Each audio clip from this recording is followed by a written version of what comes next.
So I was checking my email one day, I was getting a little bored, and I took a break and I went into a Jewish chat in MSN.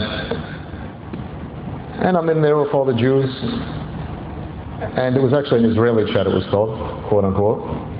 Guy comes in, he says, male 23, United Arab Emirates Muslim, who wants to chat? So all the Yahud, they started making fun of him, saying all kinds of horrible things to him, and he was answering them back, but his criticisms of quote unquote Israel were very precise. So I was interested, because I'm Ajnabi, I came to this land from the West, and I see that all these conclusions that he's coming to had some weight to them.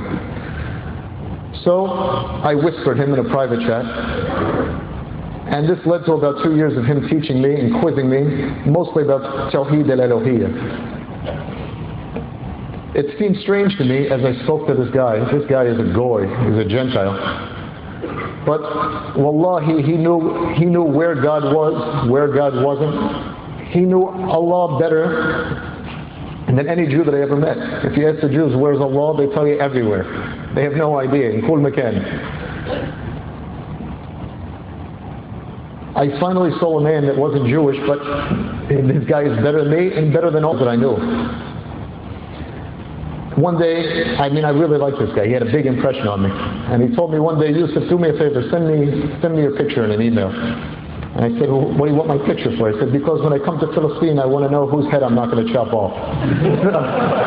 And then he just signed off. SubhanAllah. So I started to think about this. Wow, man, this was way before the current trend of head chopping. So I started thinking about it. Wow, that was really killer. And it had an impact on me. Now Islam was strongly in my mind, and at this point, all the problems that the brother was giving me about Judaism that I started to learn.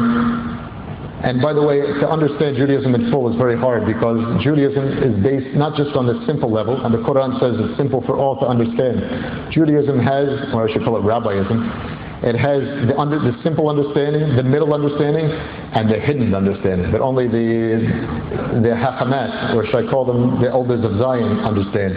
And they always leave this back door open, so you can never really debate them, because each one has a different opinion on everything that you mention to them.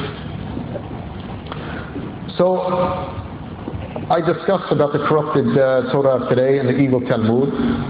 And I spoke to this rabbi. He used to ride. I used to live near Gaza in Netivot. I used to drive to El Quds every day to work.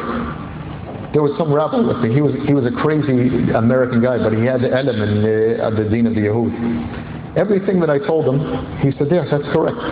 Everything correct, 100%. So I said, listen, Rabbi, you're telling me all this? Yeah, this is correct. I said, so I want you to do me a favor. I want you to meet his brother in Emirates. I want you to talk to him. He said, I will not. I said, why not? He said, everything you said is correct, but if you think that I'm going to tell a goy that Judaism is incorrect, I won't do it. So, subhanAllah, this is what the Quran tells us, this is what we learn from the Sunnah, and this is what they are today. This was a man of their knowledge. Anyway, another incident, one day I was in Jerusalem, and I saw a rabbi. And this rabbi, I always wanted to speak to him. Even when I was in Brooklyn, he used to live near my community.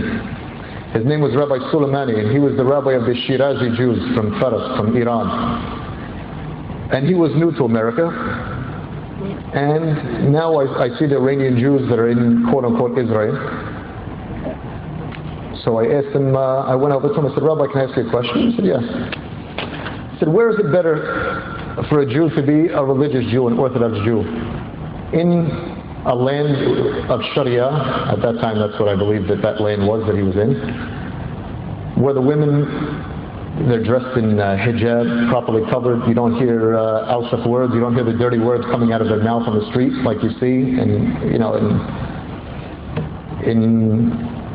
Tel Aviv, in these places where the Iranians live. They have dresses, it's not size 1, 2, 3, it's the size they wear is not guilty, Your Honor. Really, really short. Is it better that they see this, or is it better that they be surrounded by these people? And he told me, not by force. I said, Rabbi, do you believe that the Torah is the haq? You believe the Talmud is the haq? You believe Judaism is the haq? He said, yes. I said, you're going to tell me that if you had the quwwah, if you had the power to enforce that deen that you believe is the truth, you wouldn't do it?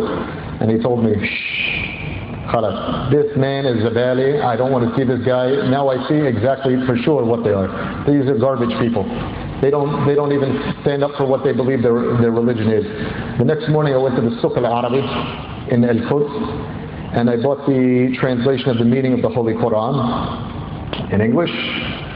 And I remember when I was taking it home, it was like I was taking home contraband, like I had something stolen, because the Yahud, they say you're not allowed to read, especially the Rambam, one of the big hakamat, that you're forbidden to read any foreign ideologies or faiths.